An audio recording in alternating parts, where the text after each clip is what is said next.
First of all, I most welcome you to Panama, Mr. Laar. This is an opportunity that we in the Fundación Libertad, a unique opportunity, I would say, to be able to chat with you about Estonia, the success of the Estonian reforms, and the future of Estonia, as well as your appreciation of Latin America. I think that we should start by talking about an easy topic by now. Your government and Estonia has become very famous because of the introduction of a flat tax.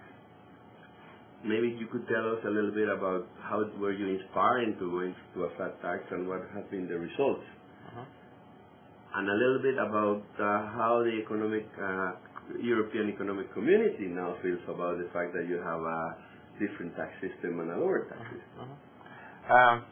First of all, it's my really pleasure to be here, and thank you for the invitation. Estonia is really the country which has got out from the misery thanks to the radical reforms and the flat tax. And why we introduced this?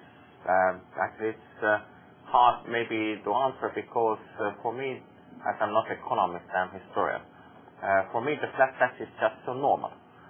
When we looked on such a progressive tax system which we saw in the different places in the world, it doesn't look to work. The people were not encouraged to work, they were punished.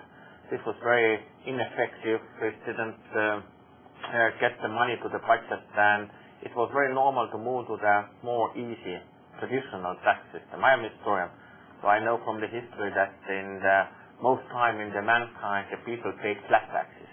The progressive taxation is just of invention of the modern time and was actually proposed by Karl Marx.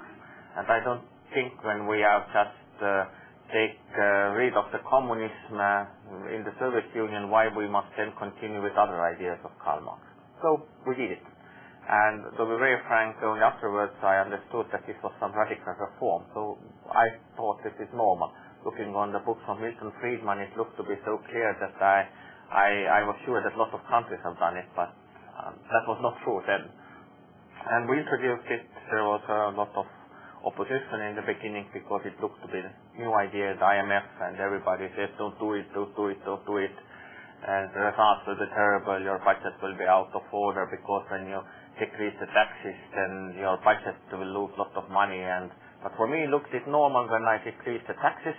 When I cut the taxes, then actually it must go because the people will work more. So you're saying that the IMF was against you putting a... Yes, IMF and World Bank, everybody was against it. So that's my one small advice. Think always with your own head. So. And then we introduced it.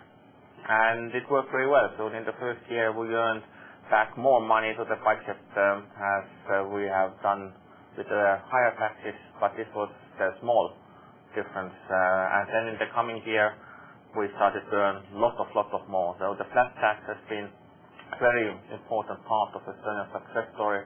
It encouraged growth, it encouraged employment. It really was fair. It was easy to understand for people, easy to pay but hard to avoid. So all this combination worked very well for us, and then other countries started to follow. So we have now the quite large amount of countries in the Central and Eastern Europe and in other places in the world who have introduced the flat tax, and the results are everywhere the same. This is a very positive one. And of course, you're looking into the possibilities of becoming part of the European Economic Community. And the bureaucrats in Belgium and Brussels, they don't like low tax systems because they need money to feed themselves to make the community larger and fatter. What has been the reaction, or has been your strategy to deal with this potential threat to your system? We are part of the European Union soon now, and the understanding of the flat tax and low taxes is very different in the European Union. I must say the majority of the countries are supporting the tax competition. There are some countries who are not, that's their problem. So which means that we are not only keeping our tax system, the flat tax, but we are widening it. So every year the new countries, nearly every year the new member states of European Union are moving, the next European state are moving to the flat tax. The next country will be Czech Republic to do this. And this is a process which is not anymore possible to stop. This is happening in the Western Europe. A lot of countries are discussing to move to the flat tax. There is Finland, there is Denmark, Great Britain. There is even discussion in Germany, of course, only in the beginning stage.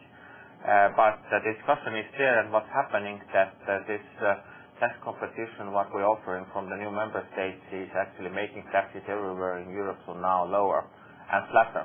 In Finland, for example, only one part of one tax is not flat. Finland has made all their taxes almost flat. There's only one exception.